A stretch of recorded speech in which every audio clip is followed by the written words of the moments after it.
খবর শুনছেন Barak news TV থেকে। প্রথমেই হেডলাইন্স। ভোট মিটলেই বাড়বে পেট্রোল ডিজেলের দাম, আরও মহার্ঘ হবে গ্যাসও, ভবিষ্যৎবাণী রাহুলের। ইরান যুদ্ধ দীর্ঘায়িত হলে টান পড়বে বিদ্যুতেও, চোখে অন্ধকার দেখবে ভারত, উত্তর দিল কেন্দ্র। ভোটের বাংলায় বিপুল কেন্দ্র বাহিনী, কত কোম্পানি, তথ্য দিয়ে জানালো স্বরাষ্ট্র মন্ত্রক। সংঘাত অতীত, 6 বছর পর আকাশপথে জুড়ছে বেজিং দিল্লি, বড় ঘোষণা চীনের। বিদেশি গুপ্তচরদের কাছে দেশের সংবেদনশীল অঞ্চলের ভিডিও পাচার, উত্তরপ্রদেশে ধৃত নাবালক।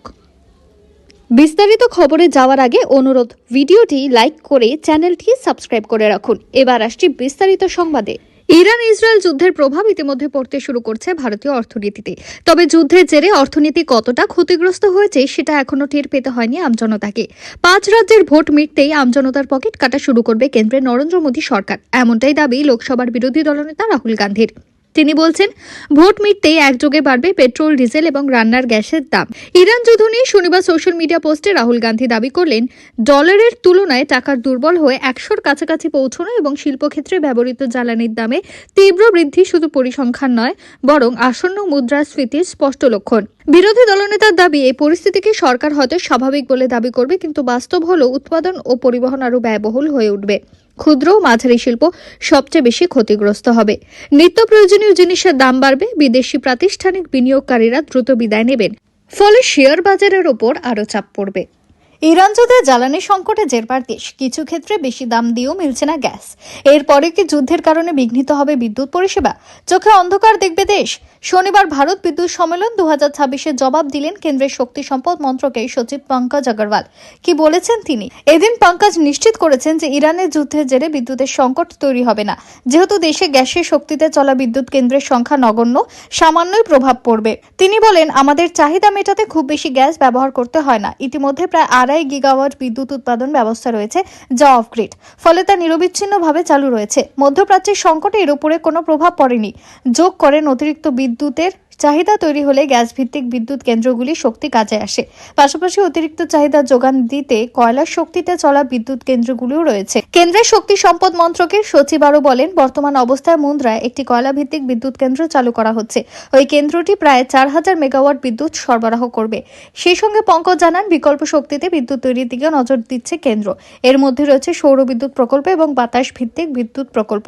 ভবিষ্যতে জ্বালানি নিঃশেষিত হবেই, তখন জলবিদ্যুৎ সহ বিকল্প শক্তির উৎসে বাঁচাবে দেশ তথা মানব সভ্যতাকে।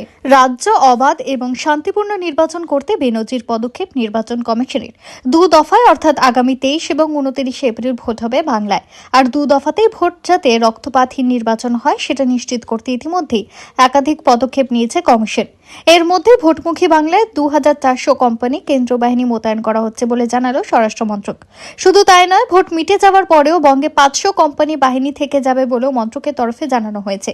মূলত ভোট পরবর্তী হিংসার ঘটনা রুখতে এহেন পদক্ষেপ বলে দাবি করা হয়েছে। মন্ত্রক জানাচ্ছে, চলতি মাসের শুরুতেই বাংলায় 480 কোম্পানি মোতায়েন করা হয়েছে, তবে পর্যায়ক্রমে আরও 1920 কোম্পানি মোতায়েন করা হবে। এর মধ্যে প্রথম দফায় 300 কোম্পানি বাহিনী পৌঁছে যাবে আগামী 31 মার্চ। এরপর ধাপে ধাপে 7, 10, 13 এবং 17 এপ্রিল আরও বাহিনী আসবে বাংলায়। স্বরাষ্ট্র মন্ত্রকের শীর্ষ এক আধিকারিক জানিয়েছেন, 7, 10, 13 এবং 17 এপ্রিল যথাক্রমে 300, 300, 277 এবং 743 কোম্পানি বাহিনী রাজ্যে পৌঁছবে। দীর্ঘ কূটনৈতিক সংঘাত পেরিয়ে ধীরে ধীরে স্বাভাবিক হচ্ছে ভারত ও চীন সম্পর্ক। যাবতীয় প্রতিবন্ধকতা পেরিয়ে 6 বছর পর ফের শুরু হতে চলেছে বেজিং দিল্লি বিমান পরিষেবা। শনিবার এমনটাই জানানো হয়েছে চীনের তরফে। ভারতে চীনের দূতাবাসের মুখপাত্র ইউজিং জানান, বেজিং থেকে দিল্লি সরাসরি বিমান পরিষেবা শুরু করতে চলেছে এয়ার চায়না। শনিবার এই বিষয়ে সোশ্যাল মিডিয়ায় বিবৃতি দিয়ে চীনের মুখপাত্র বলেন, বেজিং ও দিল্লির মধ্যে চালু হচ্ছে বিমান পরিষেবা। এই পরিষেবা শুধু ভ্রমণের উদ্দেশ্যে নয়, বরং এসসিও, ব্রিক্সের মতো ফোরামের মাধ্যমে বাণিজ্য, পর্যটন, দুদেশের আস্থা ও জনগণের মধ্যে সহযোগিতা প্রসারের লক্ষ্যে এক বড় পদক্ষেপ। এই পরিষেবা চালুর ফলে দুদেশের নাগরিকদের মধ্যে সরাসরি সংযোগ স্থাপিত হবে, যা দুদেশের জনগণের সময় ও অর্থ দুটোই বাঁচাবে। কোনো ট্রানজিট ছাড়াই দুদেশের রাজধানীর মধ্যে যাতায়াত শুরু হবে। বিদেশি গুপ্তচরদের কাছে তথ্য পাচারের অভিযোগে উত্তরপ্রদেশের গাজিয়াবাদে 9 জন নাবালককে আটক করল পুলিশ। একই অভিযোগে আরও 6 জনকে গ্রেপ্তার করেছে পুলিশ। অভিযোগ ধৃতেরা দেশের বিভিন্ন সামরিক স্থাপনা, রেল স্টেশন এবং বেশ কিছু সংবেদনশীল অঞ্চলের ছবি এবং ভিডিও তুলতেন। এরপরে সেগুলি বিদেশিদের কাছে পাঠাতেন। এর জন্য বিভিন্ন জায়গায় সৌরবিদ্যুৎ চালিত সিসিটিভি ক্যামেরা লাগিয়েছিলেন অভিযুক্তরা। গাজিয়াবাদের পুলিশ কর্তা রাজকরণ নায়ার জানিয়েছেন, অনেকদিন ধরেই সন্দেহভাজনদের উপরে নজরদারি চালানো হচ্ছিল।